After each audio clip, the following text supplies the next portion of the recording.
하나님의 말씀 에베소서 3장 1절부터 13절까지 신약성경 312쪽에 있습니다. 312쪽 에베소서 3장 1절부터 13절까지 우리 다 펴서 같은 목소리로 함께 읽겠습니다.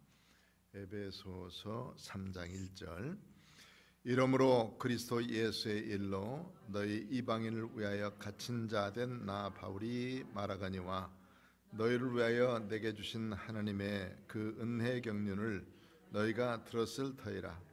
곧 계시로 내게 비밀을 알게 하신 것은 내가 먼저 간단히 기록함과 같으니 그것을 읽으면 내가 그리스도의 비밀을 깨달은 것을 너희가 알 수 있으리라. 이제 그의 거룩한 사도들과 선지자들에게 성령으로 나타나신 것 같이 다른 세대에서는 사람이 아들들에게 알리지 아니하셨으니 이는 이방인들이 복음으로 말미암아 그리스도 예수 안에서 함께 상속자가 되고 함께 지체가 되고 함께 약속에 참여하는 자가 됨이라. 이 복음을 위하여 그의 능력이 역사하는 대로 내게 주신 하나님의 은혜 선물을 따라 내가 일꾼이 되었노라. 모든 성도 중에 지극히 작은 자보다 더 작은 나에게 이 은혜를 주신 것은 측량할 수 없는 그리스도의 풍성함을 이방인에게 전하게 하시고 영원부터 만물을 창조하신 하나님 속에 감추어졌던 비밀의 경륜이 어떠한 것을 드러나게 하려 하심이라. 이는 이제 교회로 말미암아 하늘에 있는 통치자들과 권세들에게 하나님의 각종 지혜를 알게 하려 하심이니 곧 이제부터 영원부터 우리 주 예수 그리스도 안에서 예정하신 뜻대로 하신 것이라. 우리가 그의 안에서 그를 믿음으로 말미암아 담대함과 확신을 가지고 하나님께 나아감을 얻었느니라. 그러므로 너희에게 구하노니 너희를 위한 나의 여러 환난에 대하여 낙심하지 말라. 이는 너희의 영광이니라. 아멘. 여기는 조금 좀 어렵습니다. 쉽지는 않은 그 부분인데 조금만 정신을 차리면 잘 알 수 있는 그런 말씀들이에요. 조금 정신 차려서 들으라 하는 말씀을 먼저 드리고 이 말씀을 함께 나누려고 합니다. 그 앞에 펴져 있는 말씀처럼 하나님의 구원의 경륜의 비밀 이렇게 말씀했죠. 하나님은 사람들을 구원하시는데 그 구원의 비밀이 있다 이런 말씀이에요. 바울 사도는 이것을 깊이 먼저 깨달았어요. 그렇기 때문에 먼저 깨달은 바울이 이거에 대해서 에베소 사람들에게 전달하게 됐고 에베소 사람들이 이제는 외인도 아니고 손님도 아니고 하늘의 동일한 성도들과 같은 시민이다 하는 말씀을 먼저 드리면서 이 시민된 것 그리고 성령 안에서 우리는 하나님의 교회를 하나씩 하나씩 지어져 간다. 우리는 성령을 통해서 성령이 서로 연결해 줘서 하나님의 교회가 되어져 가고 성전이 되어져 간다 하는 말씀까지 이제 2장에 드린 거예요. 먼저 바울은 여기 1절에서 이렇게 말씀하고 있습니다. 1절 3장 1절 한번 읽어볼까요? 시작.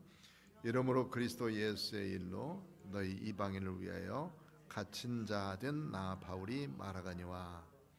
이방인을 위하여 갇힌 자 된 나 바울이라는 말은 무슨 소리냐면 자기 지금 현재 위치를 말하고 있거든. 내가 지금 어디에 있느냐? 옥에 갇혀 있다. 옥에 갇혀 있는 이유가 있을 거 아니에요. 왜 갇혔습니까? 물론 예수 그리스도를 위해서예요. 큰 목적은 예수 그리스도를 위해서. 예수 그리스도를 위해서 갇힌 자 된 나 바울은 지금 저 옥에 갇혀 있지만 옥에만 갇힌 것이 아니라 사실은 예수님 안에 갇혀 있다 하는 의미도 되어져요. 바울이 이 옥에 갇힌 이유가 로마 옥중에 갇힌 이유가 뭐냐면 유대인들이 이방인도 하나님이 구원하신 구원의 백성이다 하는 것을 바울이 주장했기 때문이에요.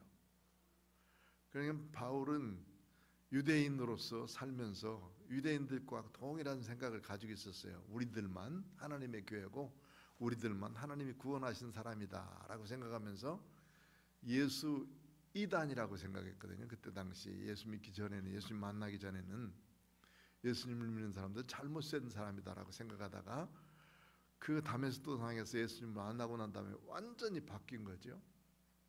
유대인이나 이방인이나 동일한 하나님의 교회다 하는 것을 발견을 했어요. 이 놀라운 비밀을 발견하고 난 다음에 그것을 주장하다 보니까 바울이 어디 가게 됐어요? 지금 목중에 가게 됐어요.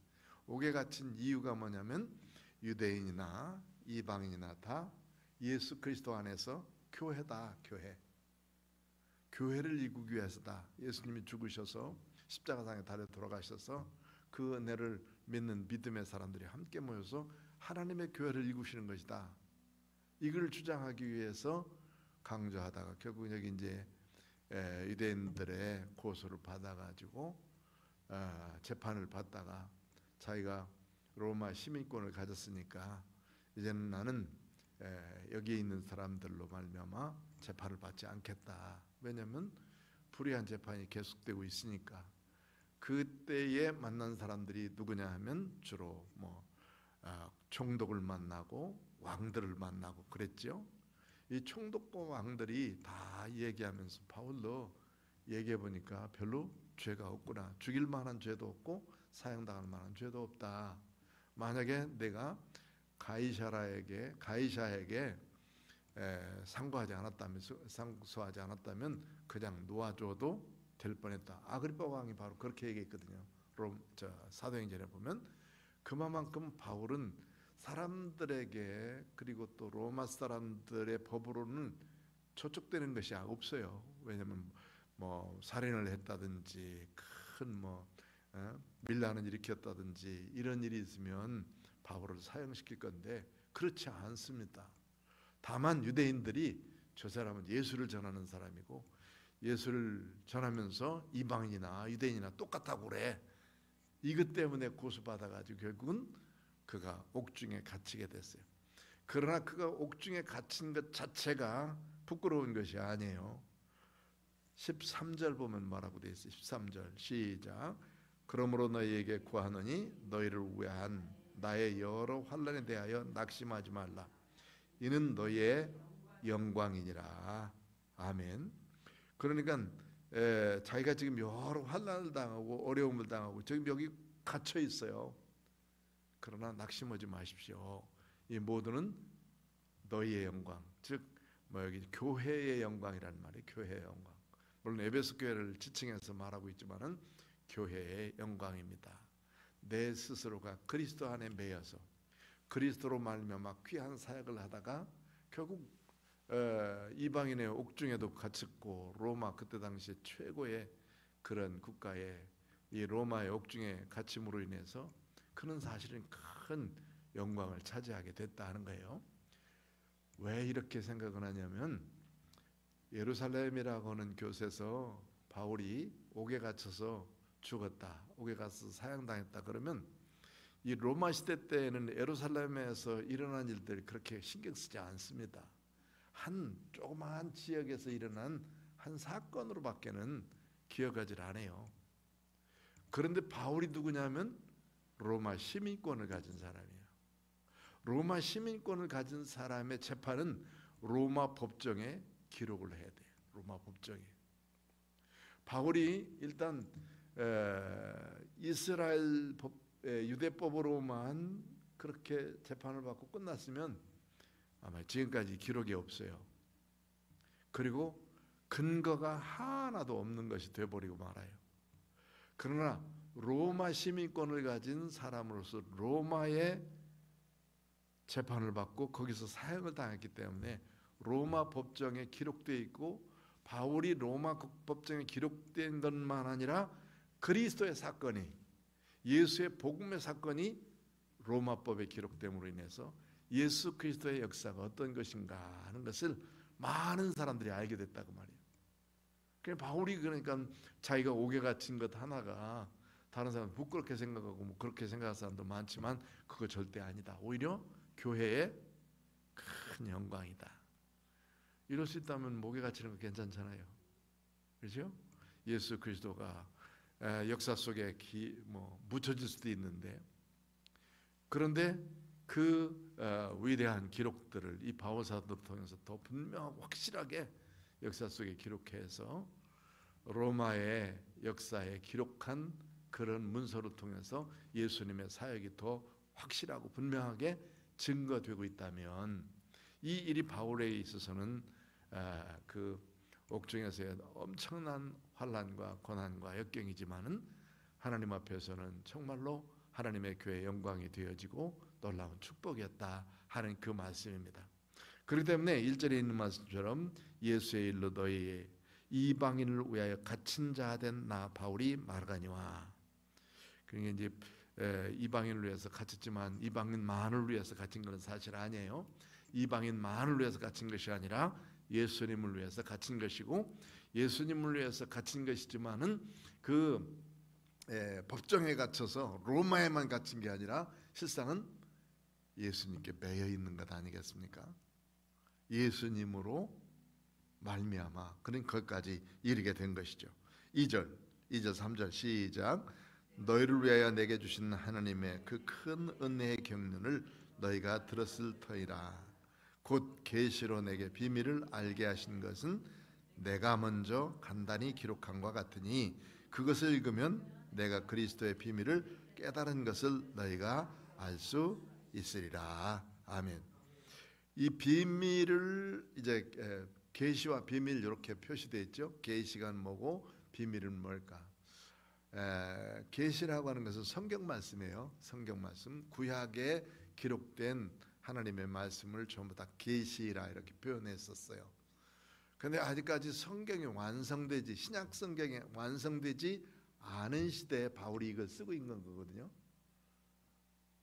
지금 이제 66권으로 다 결정이 되기 전에 바울이 기록한 문서란 말이에요. 이거는. 그렇기 때문에 자기가 쓰고 있는 이 말씀들이 구약 성경과 그리고 그리스도께서 우리에게 보여주신 비밀의 역사, 계시와 비밀은 조금 차이는 있지만, 그러나 계시는 하나님께서 우리를 구원받게 하시려고 주신 성경 말씀 자체를 계시라고 그런다면, 아직도 그것이 확정이 되지 않은 상태 속에서의 이 말씀을 기록함으로 인해서 그것을 내게 주신 비밀로 표현된 거예요. 그러니까 계시나 비밀이나 내용상으로는 뭐예요? 같은 뉘앙스를 가지고 있고 같습니다. 그래서 내가 먼저 간단하게 기록했다는 것은 에베소서 2장에 있는 말씀, 1장, 2장 앞에 있는 말씀들을 말하고 있어요. 자기가 깨달은 것을 그대로 기록한 거 아니에요. 하나님의 경륜 계획에 따라서 우리를 구원해 주셨는데 그 구원이 놀라운 것이다. 얼마나 놀라운 것이냐면, 이 구원은 우리에게 구원을 주시기 위해서 2장 8절부터 뭐라고 그랬어요? 너희는 2장 8절 한번 읽어요. 2장 8절 9절 시작. 너희는 그 은혜에 인하여 믿음으로 말미암아 구원을 받았으니 이것은 너희에게서 난 것이 아니요 하나님의 선물이라. 행위에서 난 것이 아니니 이는 누구든지 자랑하지 못하게 함이라. 이 구원이 누구의 것이냐면 하나님의 것이에요. 그런데 그를 누구로? 우리에게 선물로 주셨어요. 선물로 내게 예수 그리스도를 믿는 믿음의 역사들을 선물로 주셨어요. 구원을. 그 비밀, 이 놀라운 비밀의 역사를 바울이 먼저 다 기록했잖아요. 그래서 이방인이나 유대인이나 동일하게 이제는 이방인들 자체, 너희들 예수 믿고 구원받으면 유대인들만 구원받는 것이 아니고 유대인만 교인이 아니고 예수 믿고 구원받은 모든 이방인들도 역시 동일한 교회 성도들이다 하는 것을 말씀해 주시기 위해서 그 뒤에 그 19절 이하부터 보면 19절 이하부터 2장 19절 시작. 그러므로 이제부터는 너희는 외인도 아니요 나그네도 아니요 오직 성도들과 동일한 시민이요 하나님의 권속이라.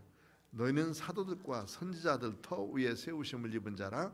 그리스도 예수께서 친히 모퉁이 돌이 되셨느니라. 그리고는 그 안에서 건물마다 서로 연결되어서 벽돌이 쭉 이어져서 교회가 되어져 가듯이 우리는 하나님의 성전으로서 성령 안에서 연결되어 있다. 이렇게 말씀을 하고 있는 거예요. 이 비밀의 놀라운 말씀들, 이런 것을 하나님께서 자기에게 먼저 깨닫게 하셨어요. 바울이 먼저 깨닫게 한 이 비밀의 놀라운 역사들을 이제 그것을 읽으면 내가 그리스도의 비밀을 깨달은 것을 너희가 알 수 있으리라. 이방인이나 유대인이나 누구 믿어야 돼요? 예수 그리스도를 믿는 믿음인데, 그 믿음을 하나님의 선물로 우리에게 주셨다. 그러니까 선물로 주신 그 하나님의 은혜를 인해서 우리는 구원받아 천국 백성이 됐다 하는 거니까, 이건 누구나, 할례자나 무할례자나 또는 유대인이나 헬라인이나 그 지식인이나 무식한 사람이나 전혀 관계없이 예수 그리스도를 믿는 믿음으로 말미암아 구원받는 놀라운 비밀의 역사가 있다 하는 거예요.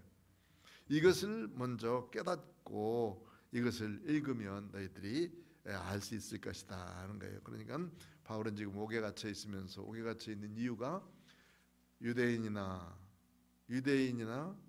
이방인이나 다 같이 예수 믿으면 하나님의 교회다 하는 것 때문에 갇혀 있다. 그 비밀을 잘 알면, 먼저 쓴 글 앞에 부분을 잘 읽으면 이해하게 될 것이다, 이런 말이니까 여기까지 잘 쫓아올 수 있겠죠? 참 바울이 쓴 논법이 상당히 귀중한 말씀들을 이렇게 기록을 했어요. 왜냐하면 아주 논리적이거든요. 그 논리적일 뿐만 아니라 성령의 역사로 기록된 말씀이기 때문에 이 말씀들이 아주 조직적이에요. 이렇게 조직적으로 쭉 되어져 가고 있습니다. 어쩌면 하나님께서 이 바울의 그 지식과 지혜와 그런 모든 가지고 있는 경험들을 동원해서 우리가 하나님의 백성인 것을 증명하고 있는 거거든요. 증거하고 있는 거. 그래서 유대인만 하나님의 사람이다, 교회다라고 강조하던 사람들에 의해서 아니다, 이방인들도 하나님의 교회 사람들이다 하는 것을 주장하고 있는 이유 때문에 자기가 갇혀 있었는데, 그 갇혀 있는 이유들을 잘 먼저 쓴 글을 읽어보면 다 할 것이다. 유대인이나 이방인이나 다 예수 믿으면 하나님의 교회다. 이건 놀라운 비밀의 역사요, 하나님의 경륜의 역사다 하는 겁니다. 자, 여기까지는 이제 1절부터 4절까지는 이렇게 바울이 자기가 쓴 비밀을 잘 깨달아 알자 하는 거예요. 내가 좀 옥에 갇혀 있지만 이 말 잘 알아들어야 돼, 이렇게 말. 다시 한번 말하니까 잘 알아들어야 돼, 이런 말이죠. 그죠? 강조해서 말할 때 이런 말씀을 표현하는데 얼마나 귀중한 말씀을 우리에게 주시는지 모릅니다. 5절부터 시작. 이제 거룩한 사도들과 선자들에게 성령으로 나타나신 것 같이 다른 세대에서는 사람들의 아들들에게 알리지 아니하셨으니, 이는 이방인들이 복음으로 말미암아 그리스도 예수 안에서 함께 상속자가 되고 함께 지체가 되고 함께 약속에 참여한 자가 됨이라. 아멘. 여기서 말하는 앞에 있는 사람들의 아들들에게라는 말이 누구를 말할까요? 예? 사람들의 아들들에게는 알리지 아니하셨어요. 성령으로 나타나신 것까지 다른 세대에서는 사람들의 아들들에게는 알리지 아니하셨어요. 이 사람들에게라는 누구를 의미할 것 같아요? 예? 인간들? 그렇지, 인간들 말이지, 인간들이지. 누군가 추정을 해봐요. 누구? 오직 우리들만 구원받은 사람들이야. 어? 우리만 교회야. 어? 그럼 성령의 하나님께서 하신 일들을 알았어요, 몰랐어요? 이 사람들은 모르는 사람들이에요. 성령님이 하시는 일들을 모르는 거예요. 예수 그리스도께서 이 세상에 오셔서 십자가상에 달려 들어가시고 죽으시면서 만들어 놓으신 하나님의 교회의 본래 모습을 모르는 사람들, 그러니까 이 사람들은 아무리 가르쳐줘도 모르는 사람들이었기에 이 사람들에게는 알려지지 않았어요. 그러니까 성경의 비밀, 또 여기 계시의 말씀, 이런 것들은 누구에 의해서 우리가 더 정확하게 아느냐 하면 성령님에 의해서 알고 있는 거예요. 성령님께서, 예수님 보셨습니까? 예수님 만나셨습니까?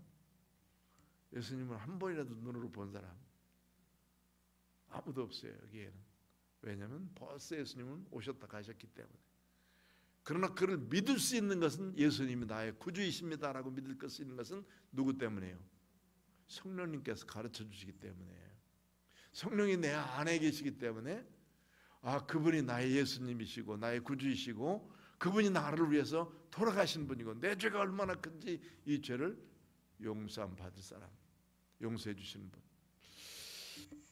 우리는 사실 가만히 살펴보면 부족한 부분이 참 많은 사람들이에요. 연약한 부분들도 많고, 그런데도 불구하고 우리를 구원해 주시고 우리를 사랑해 주시고 하신 분이 예수님이신데 그 큰 사랑이 얼마나 큰가.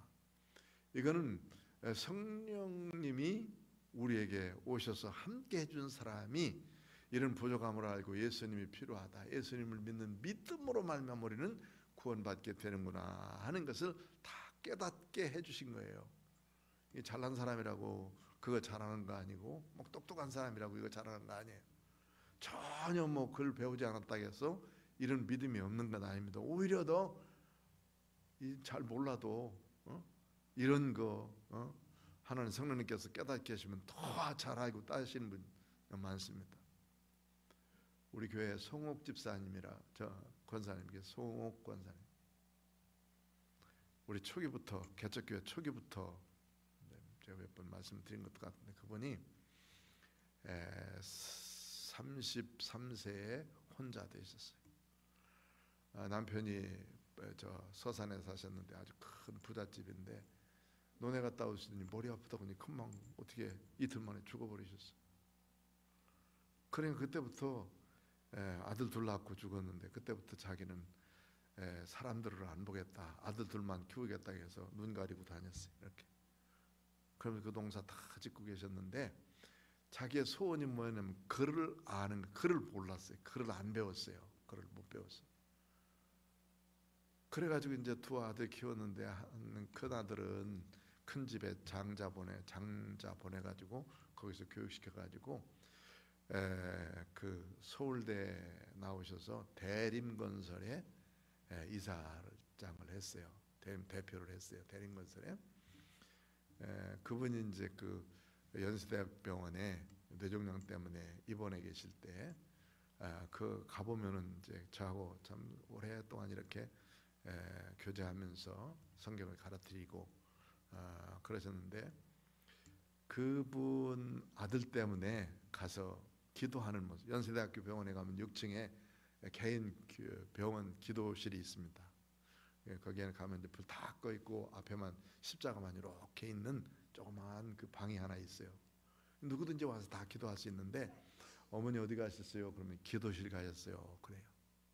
기도실 찾아가 보면 송옥 권사님 기도하는 내용이 이거예요. 하나님 죄송합니다. 내가 글을 못 배워서 하나님의 말씀을 잘 모르고 그 다음에 찬송을 잘 할 수 없어서 죄송합니다부터 시작해. 기도가 그게. 그러면서 자기가 아는 찬송은 뭐냐면 나의 갈 길 다 가도록 예수 인도하신, 그 권사님의 찬송이 나의 갈 길 다 가도록 예수 인도하신. 신방 가면 늘 나의 갈 길 다 가도록, 그거 내가 좋아하는 거 있잖아요. 그거 불러주세요. 그러니까 내 기억 속에 누구나 송옥 권사님 그러면 나의 갈 길 다 가도록. 여러분들도 하나의 찬송가를 좀 만들어요. 나의 좋아하는 찬송. 그분 그럼 그 찬송 좋아하더라.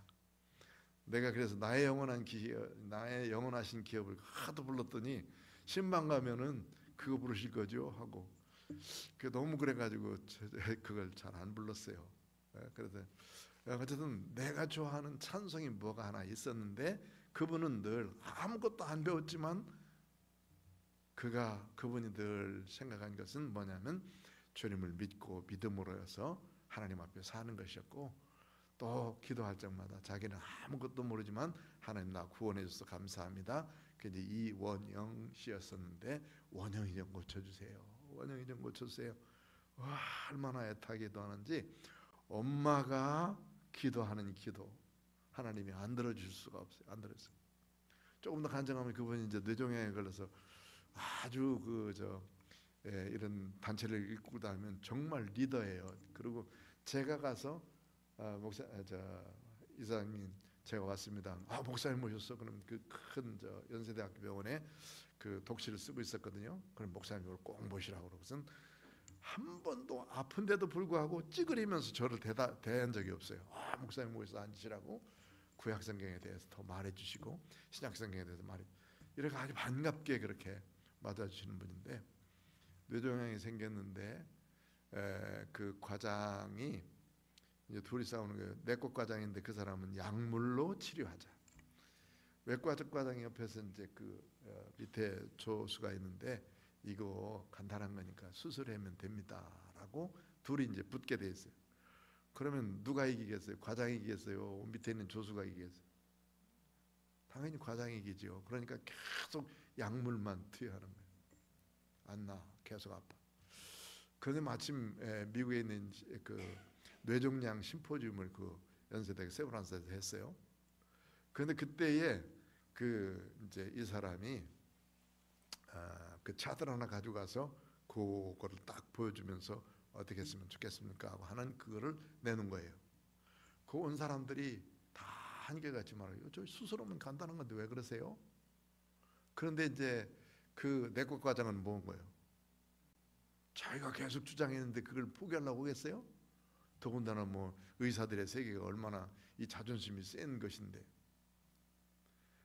그러니까 이 얘기를 듣자마자 즉시 열었더니 이 밤알만한 것이 뇌와 뇌 사이에 딱 잡고 있는 거예요. 그래서 그때 빼냈어요. 아무 뇌 손상 없이 싹 빼내서 고쳐줬어요. 이게 어머니의 기도. 난 참 어머니의 기도가 얼마나 큰 건가. 좀 그때 참 그 송호 군사님 기도하시면서 역사하셨던 모습 생각이 납니다.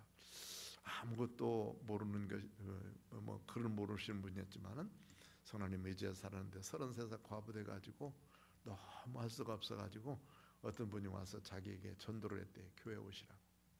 그러면 하나님 앞에 다 아뢰 수 있으니까 아픔도 다 아뢰 수 있습니다. 그러니까 교회 가기 시작해서 그때부터 기도하기, 두 아들들을 위해서 기도하기 시작했어요.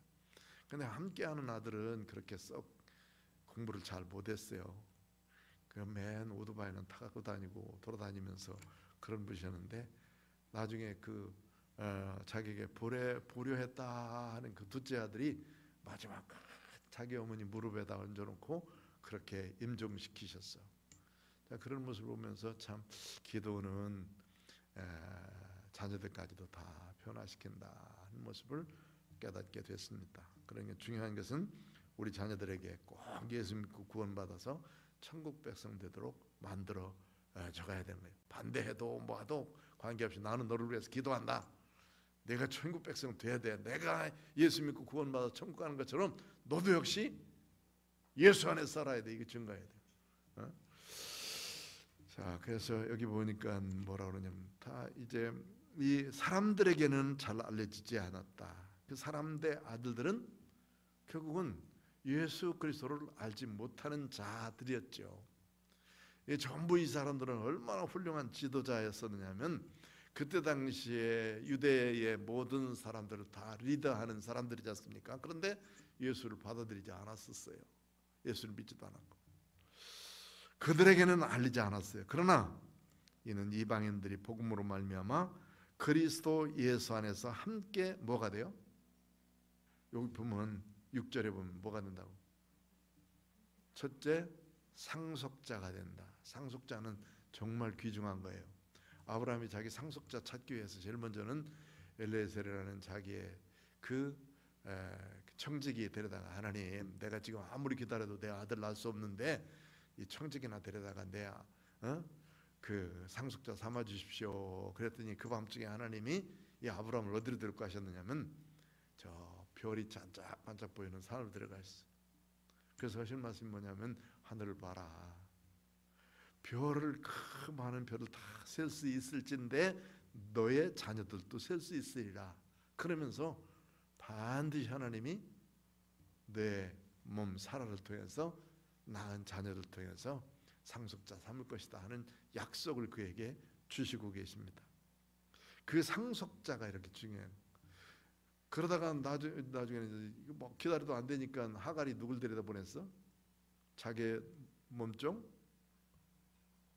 사라가 누굴 보내느냐면 하갈을 보냈어. 말을 먼저 이상하게 한 것 같은데 어떻게 이렇게 이상하게 했대? 사라가 누구를 보냈어요? 하갈을 보내버렸어. 그래가지고 낳은 사람이 이스마엘 데리고 13년 동안이나 계속 연음이네. 상속자거나 그렇게 따져봤지만 하나님은 그 아이를 버려버리라고 그랬어. 내쫓아버렸어요. 예? 그리고는 100세에 드디어 이삭을 주잖아요. 얼마나 귀중한 일이에요. 이게 상속자예요. 내 하나밖에 없는 아들. 예수 그리스도는 이 세상의 온 인류를 구원하실 상속자이셔요. 그 상속자이신 주님을 믿는 믿음의 모든 사람들이 주님과 동일한 주님이 가신 권한을 우리에게 주셔서 그의 아들 딸로서 살 수 있도록 만들어 주신 거예요. 먼저 설명했지만은 하나님 보좌 우편에 앉으셨다. 예수님이 우편에 앉으신 거. 우편에 앉으신 건 뭐라고 의미한다고 그랬어요? 하나님의 모든 권한을 다 예수님께 주셨다. 심판의 권한, 또 왕으로서 통치할 수 있는 권한, 이 세상을 이끌어가는 모든 일들을 주관할 수 있는 모든 권한을 우리 예수님께 주신 거예요. 그래서 그 상속자가 되도록 누가? 이방인들이 복음 안에, 이방인들이 예수로 말미암아, 이방인들이 예수님 믿는 믿음으로 말미암아 교회가 되어져 가는 거니까 상속자가 되고 또 함께 지체가 되고 또 함께 약속에 참여하는 자가 됨이라. 지체란 말은 손과 발과 팔다리죠. 우리의 몸에는 여러 지체가 있어요. 눈, 코, 귀, 그 다음에 머리도 있고 손도 있고 발도 있고 다 있잖아요. 이 지체 다 합쳐가지고 우리의 몸이 됐고, 교회는 그리스도의 뭐라고 했어요? 몸이라고 그랬고, 교회의 머리는 누구시라고 그랬어요? 예수님이 머리셔요. 예수님은 머리시고 우리는 그의 지체라. 여러 부분으로 연결되어 있어요. 조직체는 기계적인 조직체와 유기적인 조직체가 있어요. 기계적인 조직체는 자동차 한 대를 만들기 위해서는 한 2만 개 정도의 여러 부속이 필요하답니다. 그거 하나 부족하면 뭐 조그만 것 같지만 그거 하나 이렇게 고장나면 잘 안 돌아가요. 그러다가 좀 더 심하게 부서지면 그것 때문에 자동차가 안 굴러가.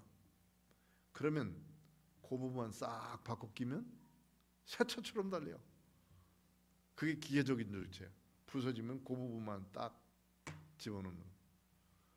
그런데 우리의 몸은 바꿔놓을 수 있는 것도 많이 있어요. 요즘에는 좀 엄청나게 기술이 발달되어 있기 때문에 바꿔놓는 것도 많지만은, 그러나 이게 전부 다 유기적으로 다 연결되어져야 이게 바꿔지고 그러는 것이죠. 그래서 우리 교회는 한 사람도 필요 없는 사람이 없어요. 필요 없는 사람이 없어요. 다 필요해요. 야단치는 사람도 있어야 되고요. 또 그다음에 의로하는 사람도 있어야 되고, 그다음에 야단 맞는 사람도 있어야 야단치는 사람이 있겠지. 응? 그래서 이제 그 은사에 대해서 얘기할 때 자주 그럽니다. 여기 이제 중국집에서 음식을 나르는 그 보이라고 그러지. 옛날에는 보이라고 그랬는데, 음식을 짜장면을 착 이렇게 들고 가다가 쟁반에 들고 가다가 옆에 있는 저기에 그 나무대기에 걸려서 팍 넘어져 버렸어. 그러니까 옆에다 팍 쏘았을 거 아니야? 얼마나 그냥 시끄럽고 그랬겠어요. 그러니까 옆에 있는 많은 손님들이 심부름하는 사람에 대해서 말을 할 거 아니에요. 소리 지르고, 이놈의 자식 조심해야지, 그것도 못 조심했다고 막 야단치는 사람. 괜찮아 그러면서 그릇도 주워주고 치워주는 사람. 등허리를 뚝딱 터뜨리면서 야 힘내, 괜찮아. 또 한 사람은 일어나서 야 똑바로 해, 그러지 않고 이거 하면은 되겠어. 이들 중에서 누가 제일 필요한 사람이야?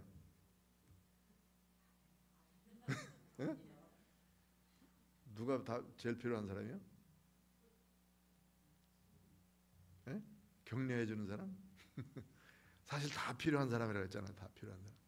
이 사람이 사는 데 있어서는 전부 다 필요한.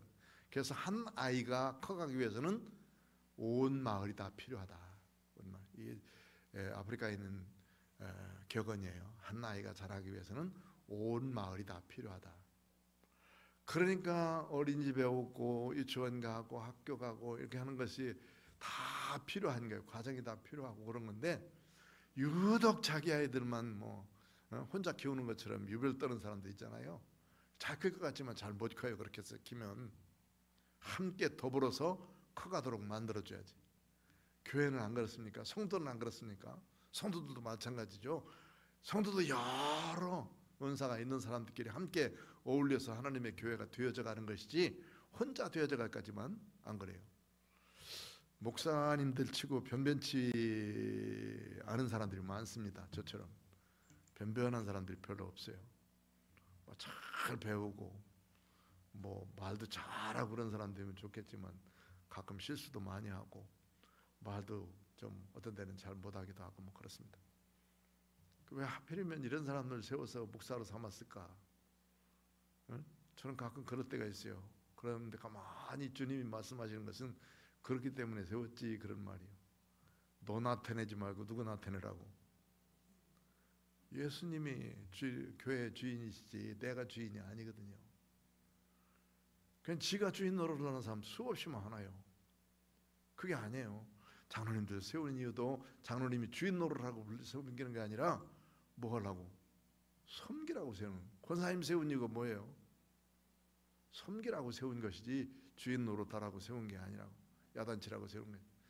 누구를 섬기느냐면 처음 온 사람들, 교회 처음 온 사람들을 잘 섬겨야 돼. 섬김을 받을 사람이 있어. 세례 받은 사람 말고 세례 받은 사람은 이제 섬겨야 될 사람이요. 알았죠? 예. 세례 받은 사람은 섬김을 이제 섬겨야 될 사람이고 세례 받기 전 사람들은 이제 섬겨줘야 될 사람이에요. 섬겨야 돼.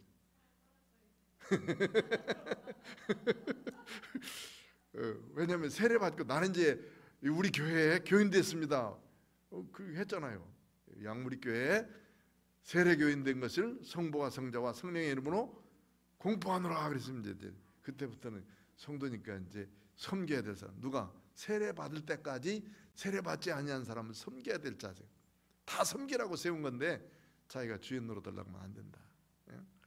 자, 그래서 아직 여기 알지 못하는 사람들에게 이와 같은 이들을 잡고 간 거예요. 참 은혜가 풍성하네요. 다른 곳으로 가서 죄송합니다. 자, 그 다음에 이제 읽어봅시다. 상속자가 되고 약속에 참여하는 자가 된다. 약속은 뭐예요? 앞으로 천국 백성으로서의 우리가 살아가는 약속을 주셨어요. 예수 믿고 구원받은 사람은 천국 백성이다. 우리의 소망이 하늘에 있지 않습니까? 얼마 전에 어떤 사람을 만나서 전도했더니 그런 말을 했어요. 뭐 죽어봤어야 알지. 죽어봤어야 알지. 갔다 온 사람 믿어야 알지.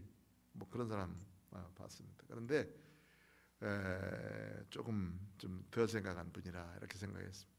우리는 미리 과거를 알면 현재를 잘 살 수 있고 현재를 잘 사는 사람들에게는 앞으로의 미래를 예비하면서 살 수 있는 사람이 되어져야 됩니다. 장례식장 가보면 다 알 수 있어요. 그 사람이 어떻게 살았고 어떤 곳으로 갔는지를 잘 알 수가 있어요. 그러듯이 우리의 삶도 많은 사람들에게 저분에게는 내가 살면서 참 좋은 기억이 있었고 좋은 사랑이 있었고 좋은 추억이 있었고 이렇게 남아야 되는데 맨 생초만 주고 간 사람들이 되면 정말 안 되겠다. 그런 사람을 많이 살죠. 이 약속에 참여하는 자, 그러니 상속자가 되고 주님의 지체가 되고 하나님의 교회의 한 일원이 됐단 말이에요. 그리고 천국 백성으로서의 그곳에 참여할 사람이 되었어요. 누가? 이방인들이 예수를 믿는 믿음의 복음으로 말미암아서. 얼마나 큰 축복입니까? 이 복음을 위하여 그의 능력이 역사하시는 대로 내게 주신 하나님의 은혜의 선물을 따라 내가 무엇이 됐어요? 일꾼이 됐다. 예수 그리스도를 전하는 복음의 일꾼이 됐는데 예수 그리스도를 전하는 복음의 일꾼 되기 위해서 그는 수없이 많은 고난을 당했어요. 얼마나 많이 맞았는지. 빌립보 감옥에서 그가 2시쯤 일어나는 것은 매를 때리면서 이저 채찍으로 맞을 때 그 안에다가 쇠를 단다고 그러지 않습니까? 끝에다가. 그럼 그것을 계속 맞고 있으니까 뭐 정말 기절해서 못 일어나는 만큼 맞는 거잖아요. 그런데도 그 아픔 가운데 일어나서 뭐 했다고 그랬어요? 빌립보 감옥에서 찬송했다. 찬송과 기도. 찬송과 기도. 바울과 신라가 거기서 찬송과 기도를 했어요. 뭐 죽으려고 하던 사람이 깨어나서 얼만큼 큰 소리로 기도했는지 모르고 얼만큼 찬송했는지 모르지만 그 찬송 기도 소리를 누가 들었다고 그랬냐면 거기에 있는 죄수들이 다 들었다고 그랬잖아요. 그렇게 간절히 기도하고 있으니까 하나님이 옥을 열어버렸어요. 간수장이가 지금 죄수가 다 도망간 줄 알고 자결하려고 그러니까 우리 여기 있다고 죽지 마라. 그랬더니 이 간수가 와서 뭐라고 하냐면 우리가 어떻게 하면 구원하겠습니까? 하고 얘기했을 때 주 예수를 믿으라. 그리하면 너와 내 집이 구원을 얻으리라. 할렐루야. 얼마나 큰 귀한 말씀이에요. 이 말씀을 전해주니까 그가 알아듣고 예수 믿고 자기만 아니라 식구들 모두와 함께 세례받고 구원받는 빌립보 교회의 교인이 됐어요. 놀라운 축복은 하나님께서 우리에게 주신 귀한 일인데 이런 어려움을 당하면서도 복음을 증거하는 귀한 일꾼이다. 지금도 여기 옥에 갇힌 것도 내가 그리스도의 일꾼으로서 하나님의 이런 믿음의 사람으로 서가고 있다 하는 것을 말하고 있거든요. 8절 시작. 모든 성도들 중에 지극히 작은 자보다 더 작은 나에게 이 은혜를 주신 것은 측량할 수 없는 그리스도의 풍성함을 이방인에게 전하게 하시고 영원부터 만물을 창조하신 하나님 속에 감춰졌던 비밀의 경륜이 어떠한 것을 드러나게 하려 하심이라. 아멘. 바울은 참 겸손하죠. 가면 갈수록 더 겸손해졌어요. 옥에 갇힐 때쯤이면 이 옥중에서 사시는 기간 동안이 이제 한 2년 내지 3년 정도 사는 기간밖에 없어요. 한 2년은 셋집에서 살다가 그 다음에 이제 다시 옥에 갇혀가지고 결국은 그 옥중에서 바울은 그 마지막 순교를 하거든요. 그러니까 한 2년 정도 남겨놓고 이 글을 쓰는 거니까요. 그러다 본다면 이 글을 쓸 때쯤에는 바울 사도는 거의 이제 주님의 나라를 소망하면서 사는 그런 사람이었기 때문에 정말 겸손한 사람. 여기 보니까 모든 성도들 중에서 지극히 작은 자보다도 더 작은 자. 바울이 얼마나 위대한 사람이고 큰 사람인지 우리는 알죠. 그런데 스스로는 뭐라고 생각했어요? 지극히 작은 자. 그 다음에 자기는 죄인 중에 괴수라고도 말했어요. 죄인 중에 괴수. 왜? 예수 믿는 믿음의 사람들 잡아 죽이고 스데반이 죽는데 거기서 앞장서 가지고 달리면서 그 의인을 죽이는데 여기 증인 설 사람하고 내가 먼저 증인 서요 하고 옷 걸으라고 한 사람, 자기 옷 걸고 증인 서서 죽일 사람하고 옷 걸은 사람이 바로 이 바울 사도인데 그런 죄에 대해서 회개하면서 나는 죄인 중에 괴수라까지 이야기하고 있습니다. 자, 이런 모습을 보면 주님은 그리스도의 일꾼으로서 겸손히 서가는 이 바울의 모습을 통해서 이 모든 일들은 바로 그리스도를 이방인들에게 증거하게 하기 위한 이 복음 전파를 위해서 이런 일들을 했다. 그래서 지극히 적은 자인 나에게도 측량할 수 없는 하나님의 그리스도의 풍성한 은혜를 이방인들에게 전하게 하셨다. 얼마나 큰 축복입니까? 그래서 영원부터 만세를 창조하신 하나님 속에 감추었던 비밀의 경륜. 경륜이라는 말을 지난번에 설명을 했죠. 시줄과 날줄이 있는데 경윤 이거다. 그러니까 역사라고 하는 큰 이 흐름이 있는데 그 속에서 하루 이렇게 짜져갈 때 하나님께서 나를 몇 년도에 두셨다가 언제까지 요 사는 기간 동안을 딱 두시고 그 기간 동안에 그리스도를 증거하면서 살 수 있는 예수 믿는 믿음의 사람으로 살 수 있도록 내 적당한 나이에 부르셨어요. 그러는 주님을 향해서 믿음으로 살 수 있도록 만들어 주시고 기도하는 사람, 봉사하는 사람, 헌신하는 사람으로 만들어 주신 것이다. 이것이 각 사람에게 주신 하나님의 은총이면서 이것을 비밀이라고 말했어요. 그래서 예수 그리스도를 믿는 믿음의 비밀은 감추어진 비밀이라고 그러지만은 공개된 비밀이에요. 공개된 비밀. 누구든지 다 아는, 예수 믿는 믿음의 사람이면 다 아는, 저 사람이 정말 예수님을 믿는 믿음의 사람이구나. 아니고 그냥 교회만 왔다 갔다 하는 사람이구나. 아니고 저 사람은 뭔 이익을 위해서만 오는 사람이구나. 이거 다 알 수 있단 말이에요. 정말 자기를 헌신하고 그리스도께서 나를 구원해 주셨으니 정말 감사합니다, 고맙습니다, 이러면서 살아가는 믿음의 사람, 이 사람들과는 다른 것이죠. 그 비밀을 아는 사람, 이것을 비밀의 경륜이 어떤 것을 드러나게 하시려고 자기를 그리스도의 일꾼 삼으셨다는 거예요. 10절부터 시작. 이는 이제 교회로 말미암아 하늘에 있는 통치자들과 권세들에게 하나님의 각종 지혜를 알게 하려 하심이니 곧 영원부터 우리 주 예수 그리스도 예수 안에서 예정하신 뜻대로 하신 것이라. 우리가 그 안에서 그를 믿음으로 말미암아 담대함과 확신을 가지고 하나님께 나아감을 얻었느니라. 아멘. 우리가 하나님 앞에 나와서 믿음으로 예배드리고 하나님을 찬양할 수 있도록 만든 것은 누구의 이름 때문이에요? 예수 그리스도의 이름 때문에, 예수 그리스도 때문에, 예수 그리스도 때문에 우리를 하나님 앞에 나가서 예배할 수 있는 사람, 기도할 수 있는 사람, 찬양할 수 있는 사람으로 만들어줬어요. 이것이 예수 안에서 내게 베푸신 하나님의 은혜의 역사요, 은혜의 경륜이요, 하나님의 뜻이다. 이거를 이 에베소 사람들에게 구체적으로 가르쳐주고 있는 거예요.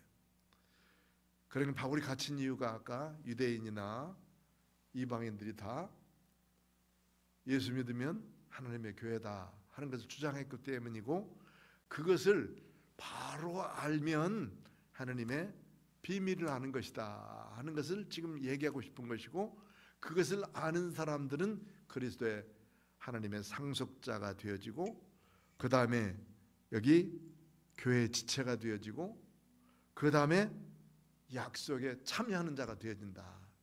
이 비밀의 역사들을 우리가 바르게 알고 하나님의 교회로서 이제 믿음 안에 섬겨가자 하는 거거든요. 자, 13절 결론 시작. 그러므로 너에게 구하노니 너희를 위한 나의 여러 환난에 대하여 낙심하지 말라. 이는 너희의 영광이니라. 아멘. 옥에 갇혔다고, 또 조금 이따 순교한다고, 이것 때문에 낙심하거나 그 다음에 어려움, 슬픔, 또는 바울도 죽었는데 우리는 죽지 않을까 이런 두려움, 이런 거 갖지 말라는 거예요. 오히려 그리스도를 위해서, 그리스도의 일꾼 되어서 옥에 갇혀서 많은 고난을 당하나 그것이 하나님의 영광이요, 오히려 고난을 통해서 그리스도에게 메인바디에서 사는 사람이잖아요. 예수님께 메인바디에서 사는 사람으로서의 삶이 얼마나 아름다운가 하는 것에 대한 말씀들을 주시고 계십니다. 오늘 이 말씀을 우리가 들으면서 정말 예수님을 깊이 아는 사람들은, 예수님의 사랑을 알고 예수님의 그 희생을 아는 사람들은 우리가 이 땅에 살면서 그리스도를 향해서 어떻게 살아야 될지, 교회를 위해서 어떤 모습으로 살지를 잘 가르쳐 주시는 말씀인 줄 믿습니다. 우리를 교회의 일꾼으로 세우시고 바우자들을 일꾼으로 세우신 하나님은 우리도 예수 믿고 구원받은 하나님의 교회 일꾼으로 세우셨어요. 이 일꾼으로 삶은 바로 그리스도를 전파하고 그리스도를 바르게 가르치는 믿음의 사람으로서 살아가는 것, 예수님을 내가 증거하면서 전하면서 사는 삶이 우리의 삶이 되어지는 것이다. 누구를 만나도 나는 예수 믿는 믿음의 사람이야, 당신도 예수 믿었으면 좋겠어, 내가 교회 갔더니 이런 모습으로 참 좋습니다, 당신도 교회 가서 구원받고 천국 백성 됩시다, 이렇게 전할 수 있는 사람이 되자는 거거든요. 자, 오늘 이 말씀 꼭 해가면서 하나님의 구원의 경륜의 비밀은 바울이 깨닫게 됐고, 바울이 깨달은 그 말씀들을 에베소 사람들에게 잘 전하게 됐고, 에베소 사람들도 역시 많은 사람들에게 이것을 전하면서 살자. 그 말씀들을 오늘 또 우리에게 전해주셨으니 우리들, 이 말씀을 듣는 우리 모두도 하나님의 비밀의 경륜을 잘 전하면서 하는 믿음의 사람들이 되어지시기를 주의 이름으로 축원합니다. 기도하겠습니다. 하나님 아버지 감사합니다. 귀한 진리의 말씀, 은혜의 말씀 깨닫게 하시니 감사합니다. 하나님의 은혜의 긍휼로 말미암아 예수님을 이 세상에 보내시고 예수 믿는 믿음으로 말미암아 구원받아 천국 백성 되어지는 귀한 구원을 선물로 받게 하시니 감사합니다. 이제는 거룩한 사도들 선지자들 위에 세우신 귀한 하나님의 상속자요 또 교회의 지체요 약속에 참여할 자 된 것을 감사합니다. 그리스도의 일꾼으로서 살았던 바울 사도와 같이 우리들도 예수 그리스도를 전하는 믿음의 일꾼으로 경건하게 사는 사람들 되도록 인도하셨고 하나님의 교회를 향한 아름다운 믿음의 일꾼들이 다 되어지도록 축복하여 주옵소서. 예수님의 거룩하신 이름으로 기도드리옵나이다. 아멘.